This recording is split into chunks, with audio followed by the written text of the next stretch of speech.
Good morning, everyone, and welcome to our latest webinar hosted in partnership with Trustpilot, Customer Experience in a Post-GIPP world. I'm Matt Scott, one of the co-founders of Insurance Data Lab.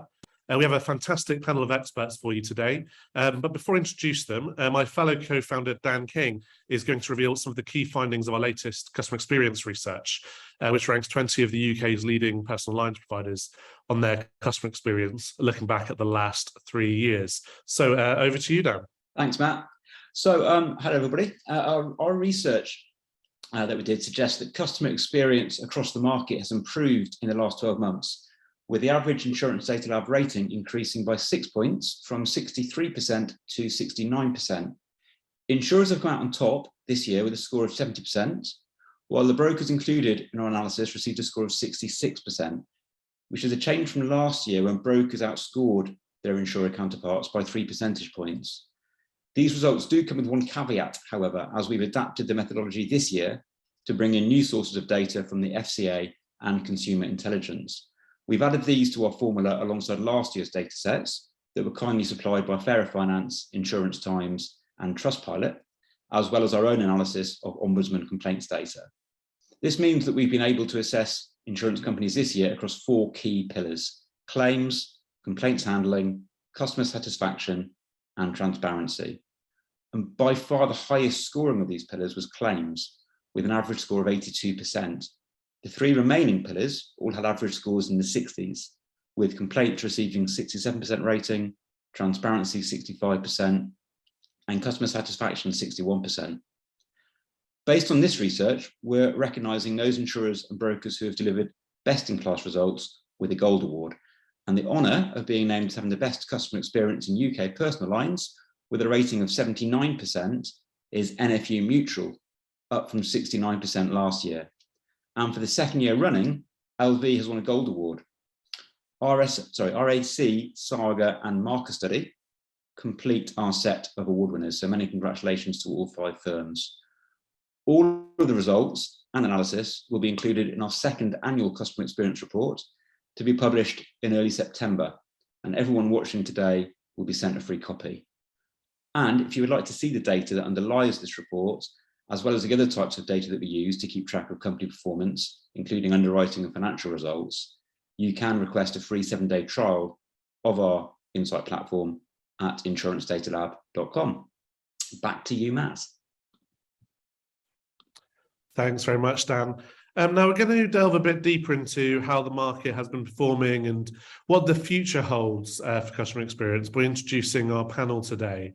So we have Consumer Intelligence Interim Marketing Director, Catherine Carey, Fairer Finance Managing Director, James Daly, and Trustpilot UK Partnerships Director, Neil Baton. So welcome to all of you today, and thanks for joining us. Before we get started, I just wanted to point out to everyone tuning in today that we want to make this discussion as interactive as possible. So if you do have any questions or comments you'd like to make, please do submit them using the Q&A function at the bottom of your screen, and then I'll put them to our panelists so they can answer those for you. So jumping straight into things, Kat, if I can come to you first. This webinar is obviously called Customer Experience in a Post-GIPP world. It'd be great if you could just start us off by talking through some of the trends you've been seeing in your data since these regulations came into force. Of course. So at Consumer Intelligence, we track pricing movements, and we also look at consumer behaviour. So it's everything from shopping, buying, switching, all the way through to claims. So of course, we saw on the pricing side, the prices go up in January, then flatten out, and then continue to go up with inflation. And then on the consumer side, we've seen NPS scores go up for a particular segment of customers. And they are the customers that have shopped, not been able to get a better price, realised they've got a good price from their insurer or even a cheaper price and stayed. So what we're seeing is that kind of that loyalty building in the insurance market as a result of the new regulations the FCA brought in. And of course, that's really what the FCA wanted to see. One of the other things it wanted to see was more innovation in the market. And unfortunately, in my opinion, I don't think we've seen it. What we have seen is a flurry of essentials products come in, or budget products, smaller, lower cover products come into the market. And that's resulted in what we call brand stacking. So when consumers are coming to the PCW results tables, they're seeing actually a lot of brands from the same group, although the customer doesn't really understand that that's happening. And of course, this is happening at a time when consumers are stretched financially. We've got the cost of living crisis coming in. Those essential products are going to become increasingly appealing, just from a bank balance perspective. But do customers really know what cover they're getting? And I think that's a real, potentially big risk for insurers as we move forward over the next, 12 months. Thanks for that, Kat. And James, what have you been seeing over at Fairer Finance? Yeah, well, we track consumer perceptions of insurers through our polling every 6 months. And over the last few years, we have seen across most of the sectors in the general insurance market an improvement in customer happiness and customer trust and claim satisfaction. The one exception there is travel insurance, where there's really been a sort of complete decoupling from the rest of the insurance sector over the last few years. Obviously, the pandemic led to a lot of disappointment when it came to claims not being paid out. And then, we've seen a lot of people exit the market. And over the last couple of years, for those people that have been traveling, there was an awful lot of movement and uncertainty around what travel insurance was covering and what it wasn't. So, broadly speaking, we have seen improvements in customer happiness and trust across car and home and pet. However, it's hard at this stage to drill down to understand how much of that is due to previous price fluctuations. I mean, certainly in car insurance, we were seeing falls in prices over the last couple of years, and now that's going back in the other direction. And my prediction would be that over the year ahead, we'll probably see those sort of increases in happiness and trust starting to reverse as people become more resentful of the premiums they're paying for their insurance companies. And I've never been a particularly big fan of GIPP, or certainly not the price control side of it. And I think we will see a sort of polarization there in terms of how people feel about it. Those people that were regular shoppers around and benefited from the kind of discounted first year prices are obviously upset that those aren't available anymore, and now they have to pay the same as as existing customers.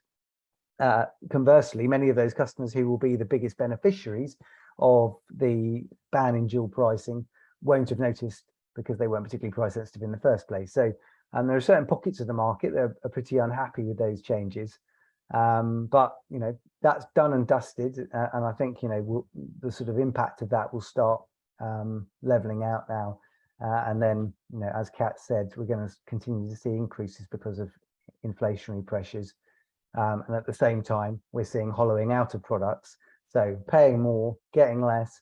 I don't think it's a particularly great outlook for the sector in terms of trust and happiness going forward at the moment, unfortunately. Yeah, absolutely. No, thanks, James. And we've had a question come in from Shan Milley, and it's one for you, Kat, about this brand stacking. And she's asked, what are the business drivers for the insurance firms doing this brand stacking? And are they brokers, insurers, or a mix of both? I think that what we're seeing in the market is we're seeing reduced volume in the market in terms of people shopping around. So I think bringing these products into the market provides more temptation to get new business in. This is the hardest market to compete in at the moment. So if you can offer a new product that doesn't have a back book, that can offer a cheaper price, that doesn't go against the new regulations, then you've got a better chance of winning that business. So it kind of feels like it's it's a profit-driven decision. It could well be a customer-driven decision as well, but it's very, I'd say, a narrow-minded view. You're going after people who are stretched financially and giving them something that's below par in terms of the cover they're going to get. So, the FCA's got its sights on this. They're not particularly happy about it. So it'd be interesting to see how they intervene in the next few months, maybe longer than that. But we think they will step in and force the industry to innovate in a more innovative way, rather than just stripping out these products.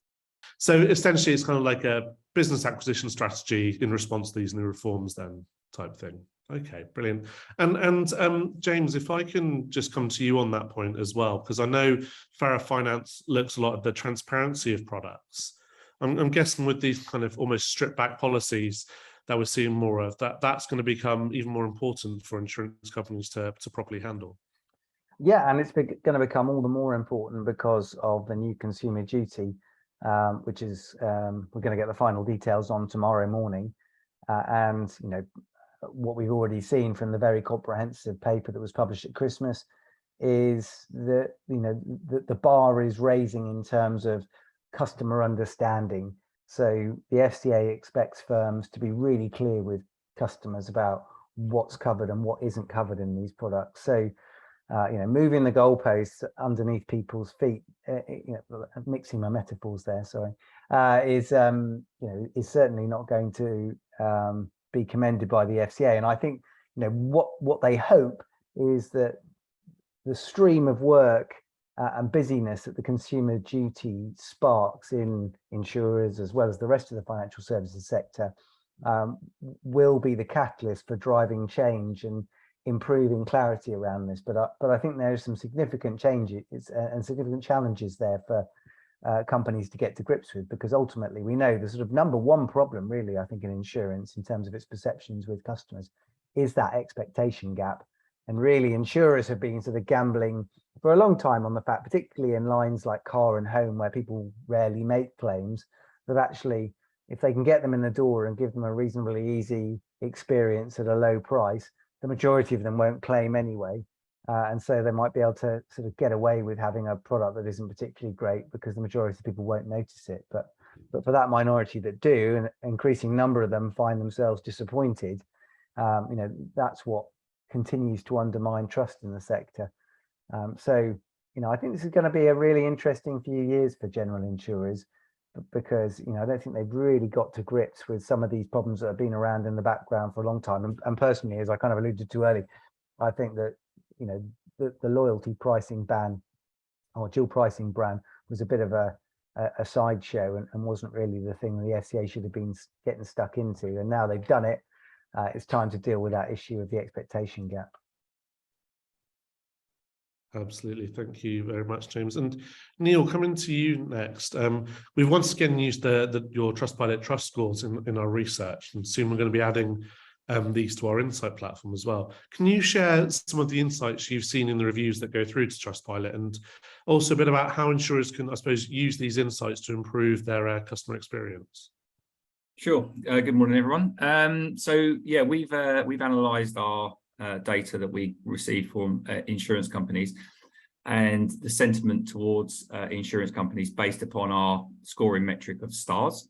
So what we've seen over the last 4 years as an increase in the amount of 5-star reviews received by insurance companies, up from 73% to 79%.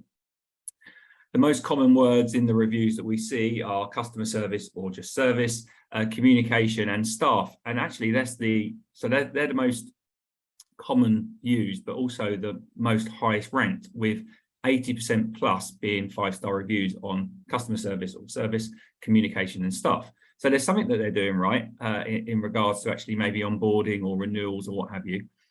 What's really interesting with those particular 3 topics is we're seeing a big, it's almost very clear cut. It's either 5-star or 1-star. There is no 2, 3 or 4 stars. So if you do one of those things or those things correct, so good communication, customer service, good staff, sort of, empathy from staff or whatever it is, you will get a 5-star. If you do it wrong, you will get a 1-star.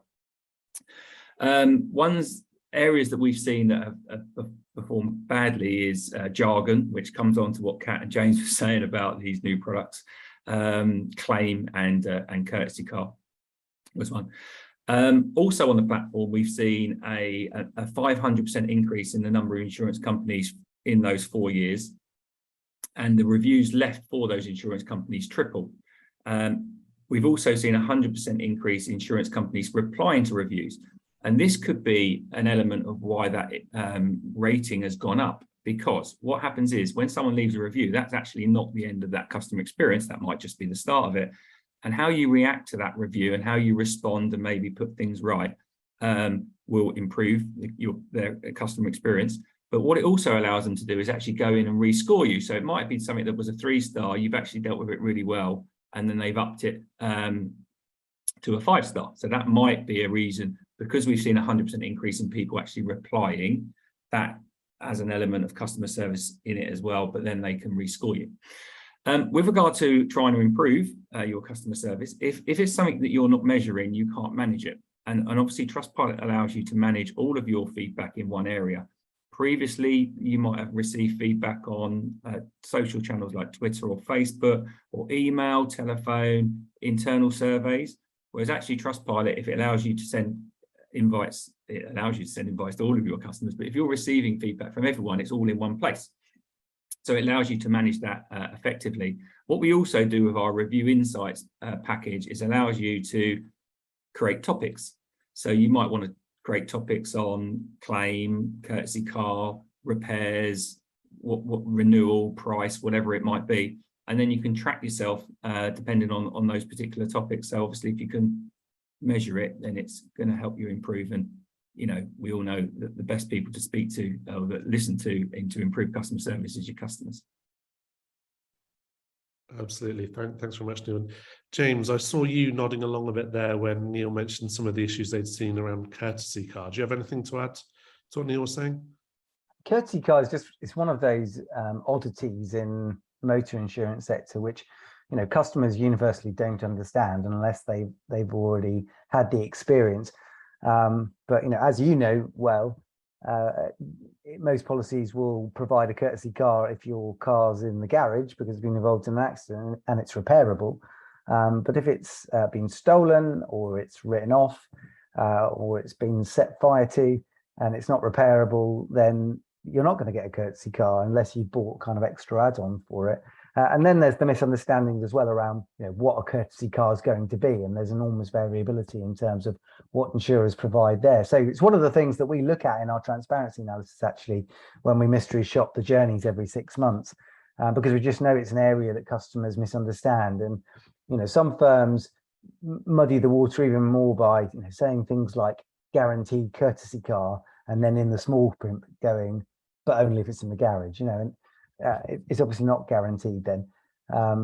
In fact, I remember having that conversation with an insurer directly once, telling them that I thought that that wasn't a clear, fair and not misleading statement, and yet they still went and printed it on all over their motor insurance literature. So yeah, you know, motor insurance shouldn't be a complicated product, but unfortunately, you know, that there are lots of little elements of it, some of which you have to buy as add-ons and extras, some of which are included in the core policy. And, you know, unfortunately, consumers really struggle with that. In an ideal world, you know, everybody would be getting some advice and some support to buy these products. But, you know, as we know now, most people are buying them directly through comparison sites. And, you know, that's why price ends up ruling the whole time, because in the end, these are expensive and people just think, cross my fingers, hope I don't have to claim on it, and buy the cheapest one. And that's where the problems all begin.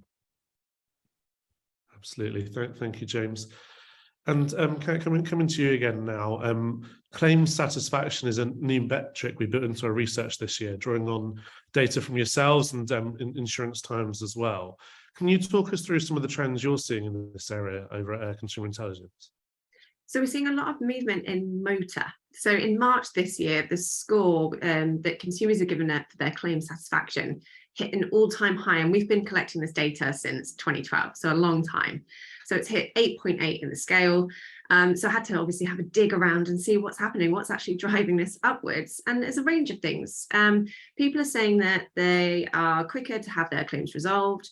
The staff are helpful and friendly. Interesting one around courtesy cars there, James, because they're saying that their needs have been met and over met by their courtesy cars. And I do wonder whether this, you know, this is all against the backdrop of the repairs market absolutely stretched. You know, courtesy cars not, you know, being available in some instances. So, you know, is someone putting a Ford Fiesta in and getting a top spec BMW for their courtesy car because there's just nothing else to give them? Of course, they're going to be over the moon if they have that. But there's other factors as well that are all on the upward trend for motor.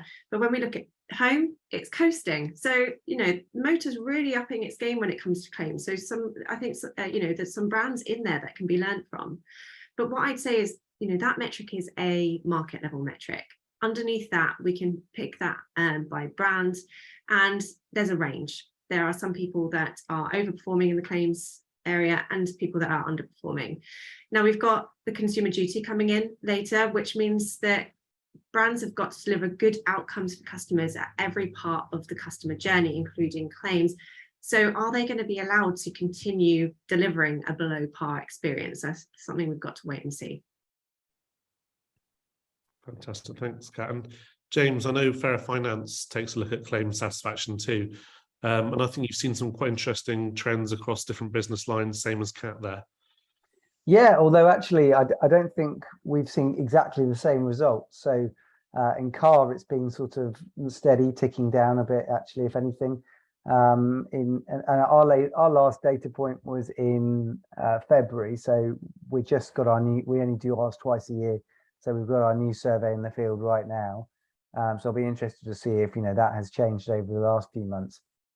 But over the sort of last few years, the only sector that we're sort of seeing outperforming in terms of claim satisfaction and rising significantly is pet insurance. And I think, the thing that is different about pet insurance to every other sector is that claims levels are much higher. People do regularly claim small amounts, sometimes big amounts on their pet insurance policies. And so, having a really slick service there and a really kind of fast, straight through claims process, is really going to surprise and delight your customers and add to retention and customer happiness. And although we've seen the aggregate level of claim satisfaction rise, as Kat said, in all of these sectors there is a massive range. So there are some companies that are totally knocking it out of the park and getting almost a perfect score in terms of claim satisfaction, and others who are playing the old insurance game and making it difficult, adding sludge to the process and frustrating their customers. And I think that those companies are going to really struggle going forward, because the pet insurance market has got a lot more competitive over the last few years. I mean, everyone knows pet ownership spiked during the pandemic, and obviously those pets are still there, so demand for pet insurance is much greater than it was.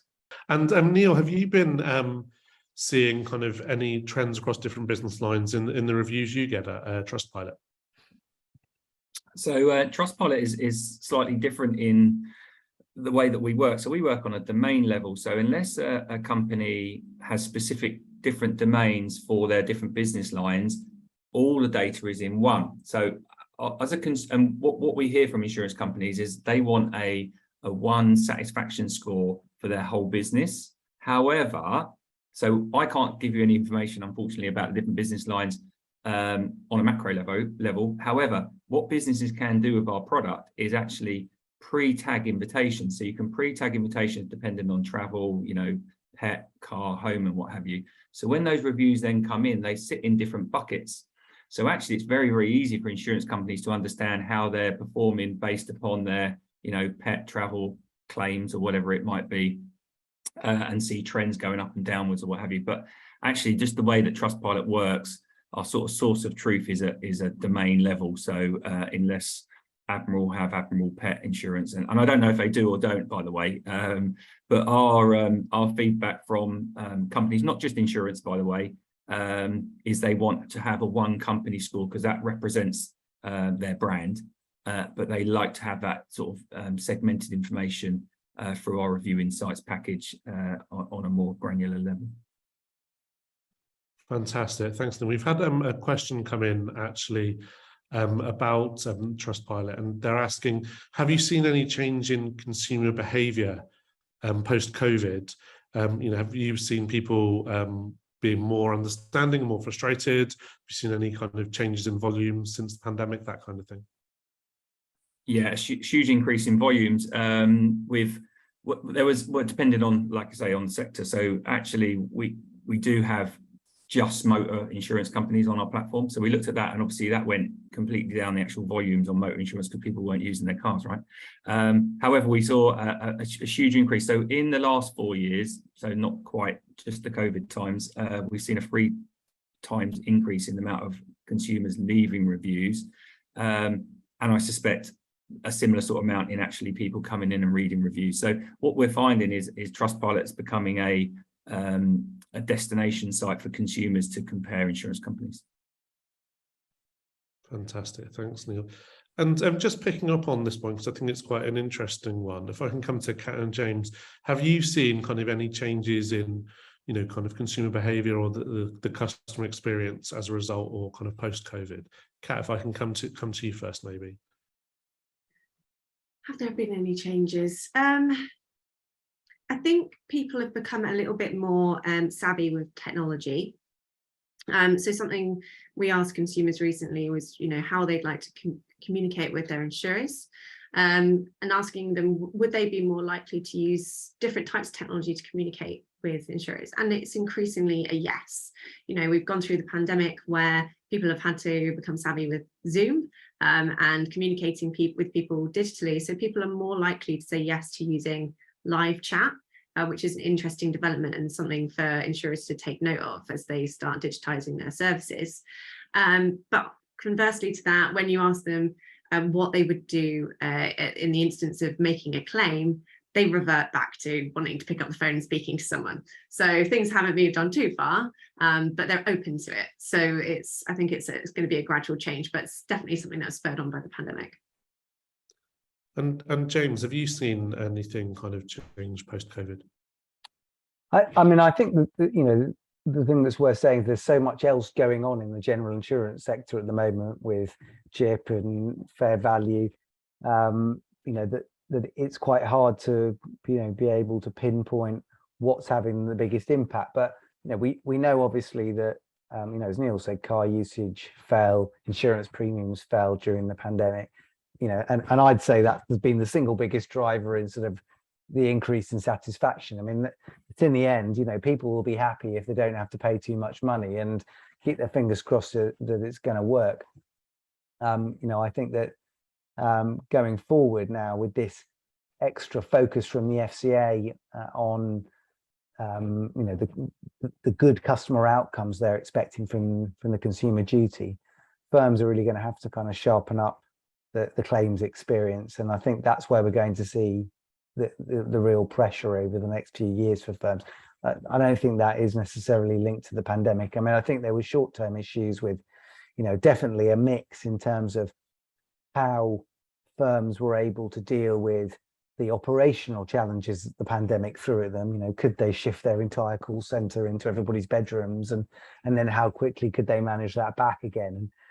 Certainly in parts of the sector, you're seeing that firms sort of realized that actually they could get away with less people and slightly lower service levels and make some cost savings, and they haven't kind of redeployed those costs back into service again. And you have to wait a little bit longer on the phone than you did pre-pandemic and stuff like that. And I think probably we've all got some anecdotal experience of that. So, it'll be really interesting to see whether or not insurers take the challenge of the consumer duty at face value.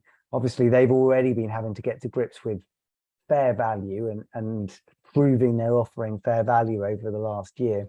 But I think that's been kind of numbers-based approach for a lot of them, just looking at, well, what's the profitability of our books here and what's the price compared to the market?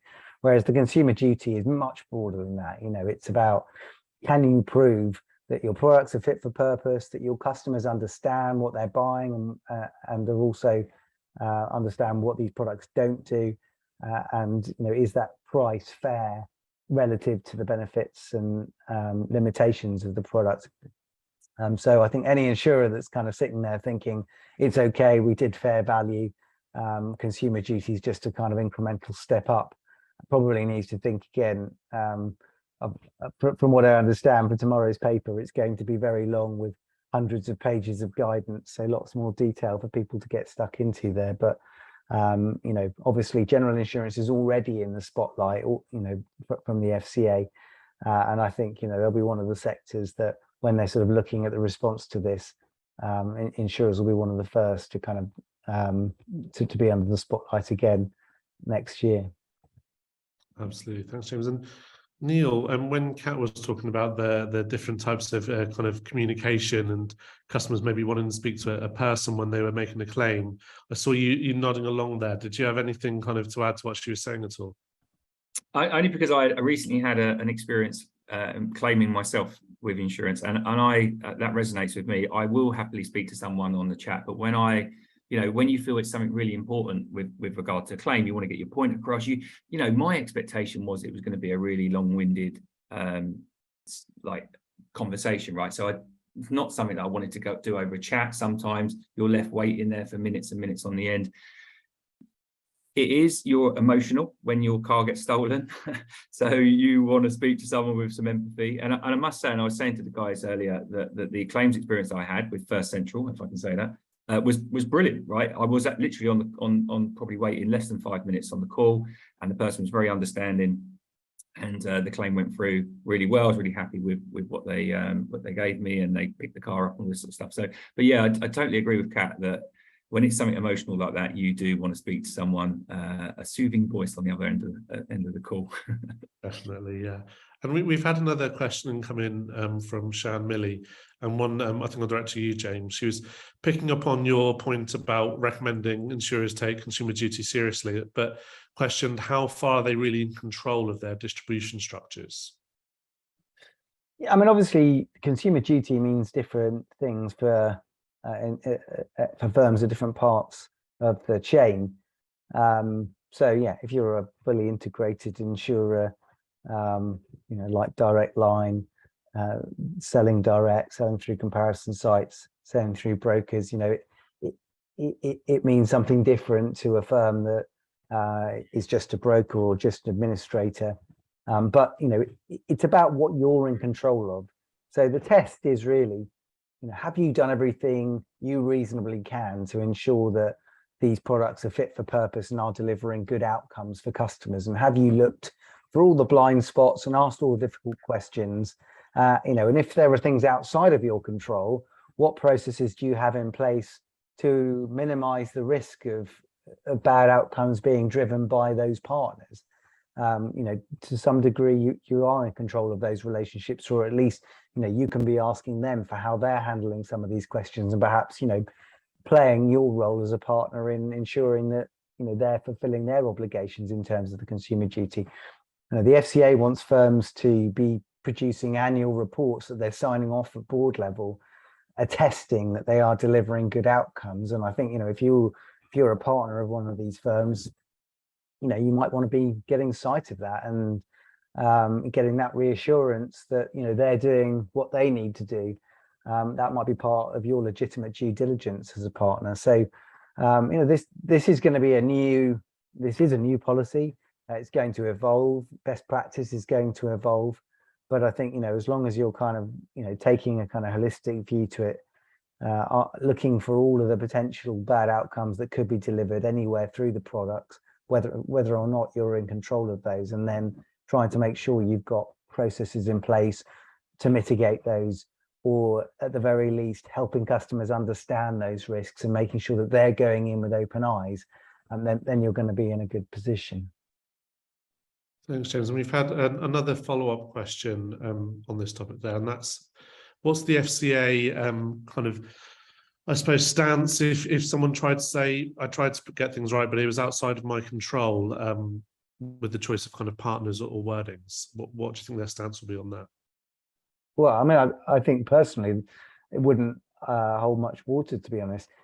I think if it's genuinely out of your control and, there's nothing you could have done to even raise it with them as a concern, then, I think we're talking in pretty high level hypotheticals here.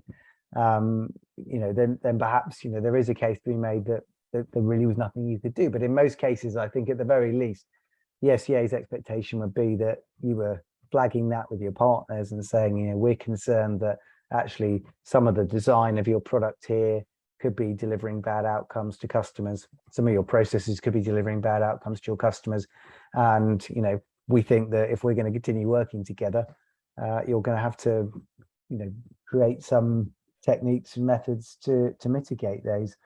And anybody that sits silent once they've seen a problem and doesn't take any action, even if it isn't a problem that they are creating themselves, is probably going to find that they're on the wrong side of this policy. This is a shift. This is we may all know the problems, we may all know the areas where customers don't really understand what's going on, but it won't be okay anymore to just kind of sit there and go, oh, well, that's just part of the business, isn't it? I remember going to a travel insurance intermediary event once where I spoke to them, and one of them said, a third of our customers are already buying their policies through their mobile phones, but there's no way you could read our policy documents on a mobile phone. And I said, well, what are you going to do about it? And they said, oh, it doesn't matter, nobody reads them anyway.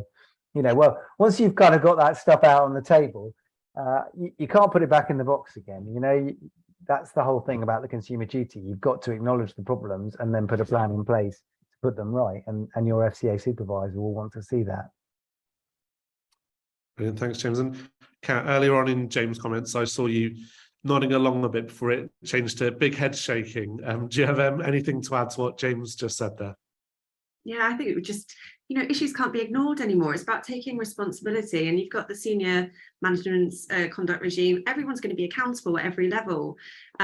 So, I think it's a case of taking accountability, taking the ethical approach, talking to your partners and flagging with the FCA if there is a problem you genuinely cannot find a resolution to, so that they're aware and they can take the responsibility of going and seeing if it can be resolved. Burying your head, as James said, is just not going to be okay anymore. Fantastic. Yeah, I mean, just to add, I think there are some areas where the consumer duty will ask some very difficult questions of the entire business models. I think particularly in some areas of protection, but maybe in the add-on areas of general insurance, where a good example actually, recently I was at another kind of consumer event with a bunch of consumer groups, and we were talking about premium finance in general insurance. From a customer perspective, very hard to justify that. How did we ever get to the world where you have to pay for your insurance up front in one go, and to do that, if you want to pay monthly, you have to borrow money and pay interest at 20+%. It's very odd. And how do you then say that is good value for the customer, given that those customers that can't afford to pay in one go are the ones who are on the lowest incomes? So that's a pretty big existential threat to the premium credit industry there. But those are things that I think we're going to have to work through over the next few years, and it's not all going to change overnight, but once that is out on the table, you can't put it back in the box. No, absolutely. Yeah, that premium credit one's an interesting one that I've spoken about a few times on these webinars, and yeah, lots of different views on that. But yeah, I think some of the interest rates being charged are ridiculous there, and yeah, I wouldn't be surprised, as you said, James, if things change down the road. One of the things I wanted to kind of look back on was around the kind of the different experiences across different business lines. And I think, Kat, you've done some kind of interesting research on travel insurance, which obviously has taken a bit of a hit reputationally because of COVID and everything. But what have you been seeing there? Yeah, travel insurance is really interesting, right? So it's a market where there are huge challenges, and there's also some opportunity if the market is ready to step up to the plate. So you've got people traveling again post-COVID. In fact, I think 69% in April said they were going to be traveling over the next 12 months, and it was the same figure that hadn't traveled the previous 2 years. So that's really flipped on its head. Huge amount of people wanting to buy travel insurance out there. The biggest driver at the moment for people buying travel insurance is the chaos at the airports. They are buying travel insurance to mitigate against cancellations, delays, and baggage issues. Now, this is an issue of customer understanding. It comes back to the top, and James has mentioned it. Customers think they're going to be covered when their flight is cancelled. They think they're going to be covered when their flight is delayed. They're not reading their policy documents. They're not reading those dense policy documents to actually find out what they're covered for. So their expectations are lying way out of kilter with what they're actually going to be covered for at the point of claim. They don't realise their airline is actually liable for those cancellations, delays, or their travel company. Baggage, yeah, UK, they might be covered in that instance. And then we did some research with customers with these scenarios. Do you think you're going to be covered? You're looking at 50% thinking they're going to be covered for these instances. You've even got 20% thinking they're going to be covered if they just decide not to go on holiday because they're scared about getting COVID. You know, nothing's stopped them from going on holiday except their own fears, yet they think their insurer is going to jump in and save the day. And then 10% thinks they're going to be covered for accidents and losses when they're under the influence. And that is an absolute no-no. There isn't an insurance policy in the world that's going to cover you for that. But customers just don't know. They're not reading their policy documents. They're buying that £50 policy for the year or whatever they're paying for their single travel policy, and they're going on holiday thinking they're absolutely safe. So the biggest opportunity for the travel market is to help customers understand what they're buying. And of course, it applies across all travel sectors, insurance sectors. Everyone needs to help with understanding, but travel's got the biggest opportunity here, I think. And James, this is obviously kind of a lot in your wheelhouse around kind of the expectation gap and transparency. What would you say to what Kat's just said? Yeah, I mean, you know, as Kat said, the travel insurance industry has a particularly acute problem here, because the policy documents are as long as any sector. I mean, you know, we're talking sort of 25,000, 30 words in some cases, and then, you know, you can pay £8 or something for a policy, and you know, people spending £8 on a policy are not then going to go and read 25, 30,000 words, and why should they, frankly? But you know, if you're going to make your policies that complicated, you have to work much harder in that purchase journey at the time your customer's being acquired, to help them understand what this policy does and you know, more importantly, what it doesn't do. And you know, this is a problem that is cross sector, but it's at most acute in travel, in that obviously the customer doesn't want to be buying insurance for any longer than they have to. The comparison site wants you to complete and buy your policy, as do the insurers. So journeys are optimized to get customers in the door and out the other end as quickly as possible, with as least little friction as possible. But actually, we need a bit more positive friction in these journeys. You know, we need to slow customers down and say, okay, you know, this is probably the only time I'm going to have your attention while you're applying for this policy, and I'm going to do everything I can to help you understand what this policy does and what it doesn't do. You know, if we already know that, you know, customers are taking these policies out primarily for cancellation cover, but actually there are enormous limitations to what you're covered for there, then that needs to be shouted about in the customer journey. You know, not to mention some of the you know, the weirder anomalies that sit within travel insurance policies. I think the other problem in travel as well is the hollowing out that's been going on for the last 2 decades. You know, we've now got policies from major insurers out there that won't pay enough money to fly your body home if you die abroad. I mean, for me, that is not fit for purpose. You know, you might not be thinking about dying abroad. You're probably hoping you're not going to. But surely, you know, you would expect that if that happened, you know, they'd be able to get you home again. But some are just like, no, here you go, £750. You know, that's going to cover about a quarter of the cost, you know, if you're lucky, of getting you home. And I think there are still people in the industry who take the view, well, it's £8. What did you expect? But the customer doesn't know what to expect. You know, the customer's expectation is as big as, you know, as big as you like, reinforced by all the TV adverts that say we pay 99% of claims. But you know, the insurance industry needs to start having a much franker discussion with customers and saying, okay, it's not about we'll be there whenever.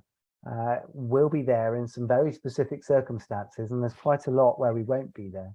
And we're going to start narrowing that gap between your expectation and the reality.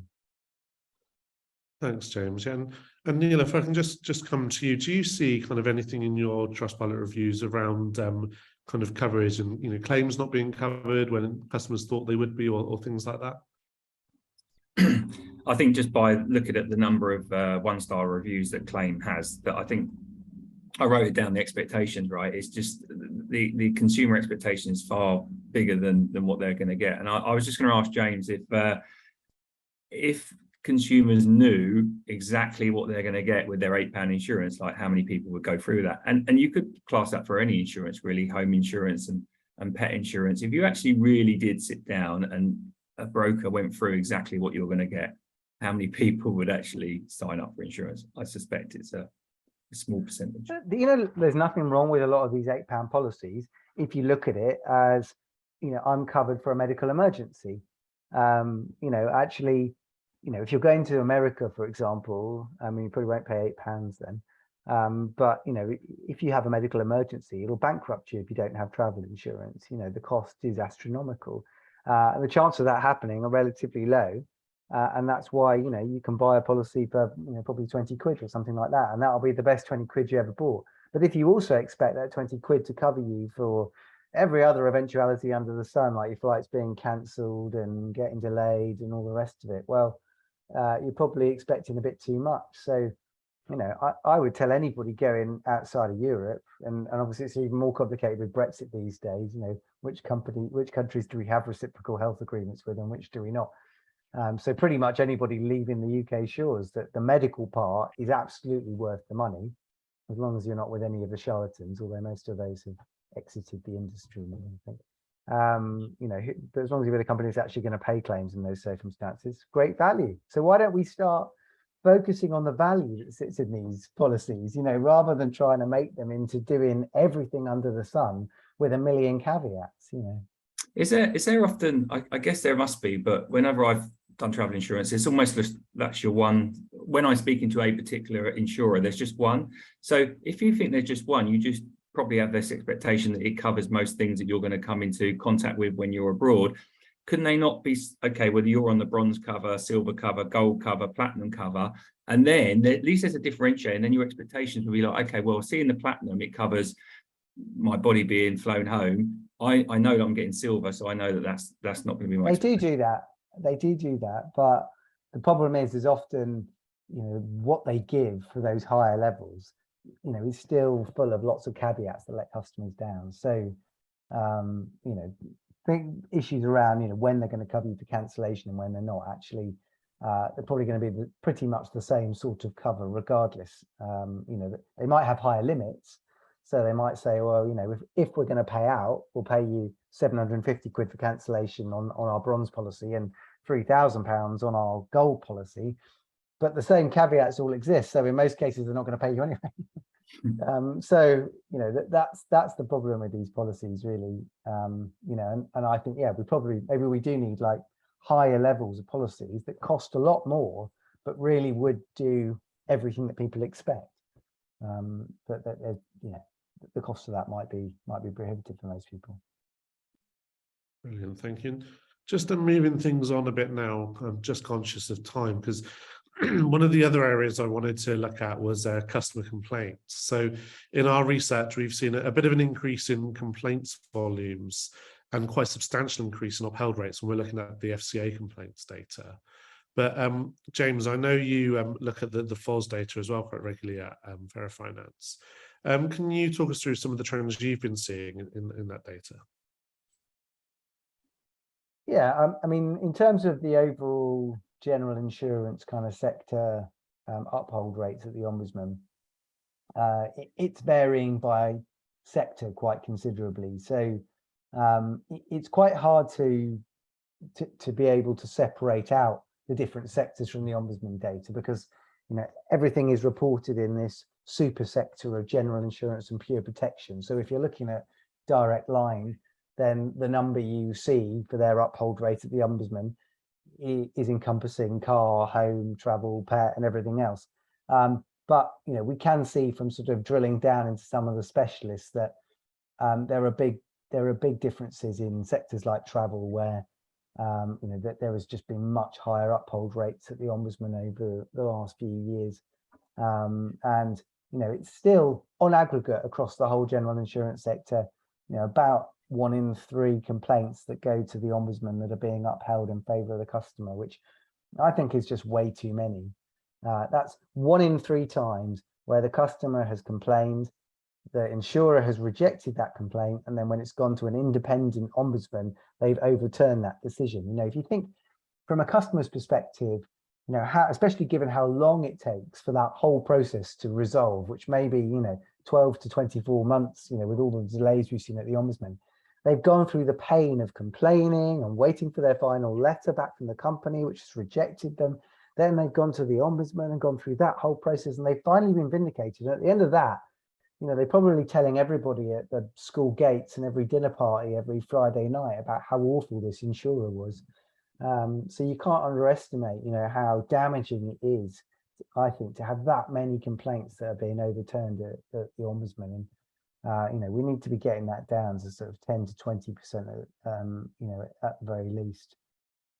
Absolutely, yeah, thank you. And we've had some interesting questions coming in from the audience. I'm just going to put a bit of time to these now. We've had one question picking up on your premium credit point, James, and that was asking whether subscription-based insurance policies could be a bit of a final nail in the coffin for premium credit. What's your take on those types of policies, and what impact do you think it could have on the market? I mean, I like the idea, it makes much more sense, but they don't seem to be cutting through as far as I can see at the moment. You know, Aviva Plus made a big fuss about its Aviva Plus launch. I don't get the impression that has, you know, become the dominant part of their business over the last few years and is thriving in any manner. So, you know, the question is, can you create subscription products at prices that are competitive with the rest of the market? And if you can, then yeah, great. Then I think that would start to change the market, but price is still absolutely key to this. So, you know, Aviva's product looked great. You know, they did all their adverts, you know, about how different their products are. But in the end, they were more expensive. So a lot of people were like, well, I think I'll leave it actually and go with this insurer I've never heard of, and keep my fingers crossed that I have to claim. So yeah, that's what the industry is up against. And Kat, I know consumer intelligence does a lot around kind of pricing and shopping around and things like that. How important are you seeing kind of price being at the moment in the market? Price is always king. It does vary between insurance type though. With the research we did on travel, price actually isn't king. It's cover that people are looking for. At least that's what consumers are saying. Home and motor, price is definitely still king. You know, people have been taught to behave in the way they do by PCWs for so long that for that to change, it would take a really long time. I hope it does change over the long term and PCWs become value comparison sites and help customers really shop on value rather than price. But you know, only a portion of customers are being pushed back out into the market at the moment to do that shopping around, because a large proportion are seeing more reasonable prices and prices come down with their insurer, which is tempting them to stay loyal and reducing the amount of new business out there. But those that are pushed out into the market are always going to look for the cheaper product. It's just the way things are, unfortunately. Yeah, no, definitely. And one of the other questions we've had come in is around the kind of the broker versus the insurer experience. And as Dan mentioned earlier, we had kind of insurers coming out top in our research with 4 percentage points higher than the brokers. Kat and James, are you seeing kind of any difference in your figures between some of the broker or the insurer market? James, maybe if I can come to you first on that one. I don't know if we sort of drill down. I think it is well, we definitely do look at our satisfaction by brand level, but I don't have to my fingertips the sort of difference between brokers and insurers. I think, you know, one thing we do see with brokers is obviously they tend to have a whole additional suite of fees and charges, and you know, that tends to kind of be another nasty surprise for consumers when they need to make an amendment. You know, more likely you don't have to pay an amendment fee. Cancellation fees are likely to be higher. And you know, so somewhere along, you know, I can't think of any brokers in our tables that are sort of right at the top end. All of the brands that kind of make it at the very top end of our tables are you know, our insurers or white labels of insurers. So yeah. Sorry, I'm the same as James. Haven't got the insight to hand. We definitely have the data though, so happy to speak to people afterwards if they'd like to find out more. Brilliant, thank you. And I had a question come in from Craig Polly, sorry if I'm pronouncing your name wrong there. And that they're asking whether, as a bit of a flip to what James was saying there, whether brokers could actually be a bit of a value add to the process, because they can actively engage in the claims on behalf of the customer and act more in their interest, or maybe the insurer might be a bit more conflicted. Any kind of thoughts on that from the panel at all? I mean, I think in a traditional broker model, absolutely. I mean, it's what consumers need is somebody holding their hand, helping them choose a policy that meet their needs, walking them through the claims process. But unfortunately, that isn't most consumers' experience of brokers. Most consumers who are with brokers are just buying through comparison sites and think that they are insurers just the same as Direct Line or Aviva are. There's a sort of misunderstanding of whether a brand is a broker or an insurer. So unfortunately, to provide the service that I think consumers need, there needs to be more money in the chain to pay for that time and added value, and at the moment there isn't. So I don't know how we break out of that, but maybe an opportunity there to at least try and provide more sort of robo advice, if you want to call it that, in the insurance market to help customers make better decisions. Absolutely. We've got time for just one last question. This one from David Cleverly. And he's asked about the importance of price comparison websites in the customer journey. So he's saying kind of that they often have a better perception than lots of the insurers or the brokers that they're passing the business on to. And while they're not possibly declining a claim, obviously they're not involved in that, could they have explained it better? Could the user journey to explain these policies have been better on the PCWs? Kat, I see you nodding along there. Come to you first. Yeah, I mean, since the new regulations were announced by the FCA, we've been talking about, the PCWs really should be taking some responsibility for helping customers shop for the best cover available and making it clearer what cover is available in the products that they're seeing on the results page. The PCWs do have the best reputation. You've got the meerkats and the advertising, and if you switch, you could save such and such. The advertising is heavy. People see them everywhere. They're the most recognized brands in the insurance industry. Therefore, they're almost that interface for customers. So I think, yeah, there's still responsibility there. We haven't seen as much movement there. We saw some with the IDD come in.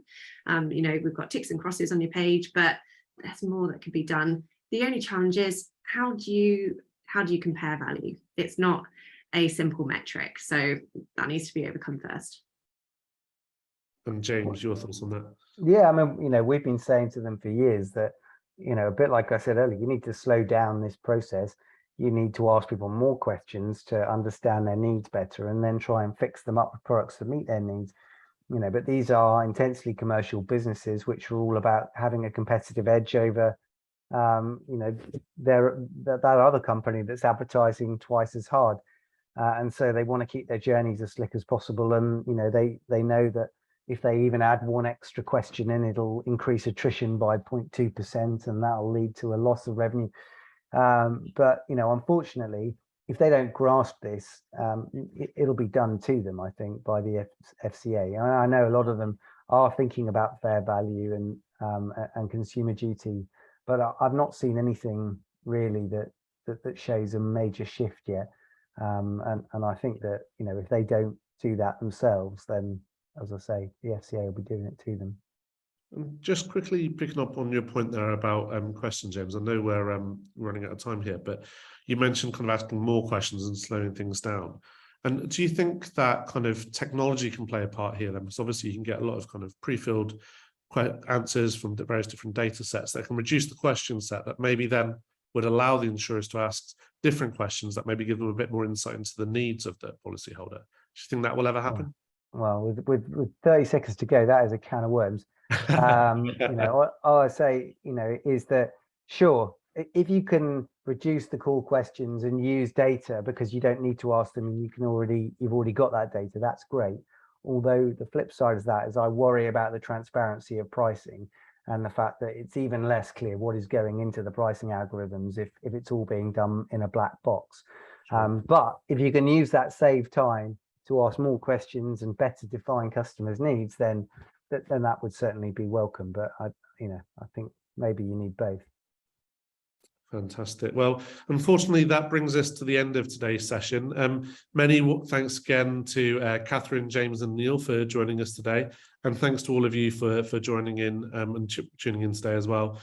Just a quick reminder, we'll be sending all of you a copy of our CX report once it is published in early September, and that will include more analysis of the research Dan spoke about earlier. Insurance Data Lab subscribers also have access to the data underlying this report, as well as lots of deeper data and analysis on the performance of insurance companies through our digital insight platform. And that includes data from the Ombudsman and on FCA complaints, volumes and upheld rates, as well as customer and broker satisfaction scores and comprehensive financial results, as well as the soon-to-be added Trustpilot scores. So thanks to Neil for that as well. And if you have any questions about this or would like to set up a free trial, either visit our website or email me at matt@insurancedatalab.com. And if anyone has any questions about anything raised by any of the panelists today, feel free to get in touch and I can put you in touch with them as well. But I've been Matt Scott for Insurance Data Lab. Thanks again for watching and take care.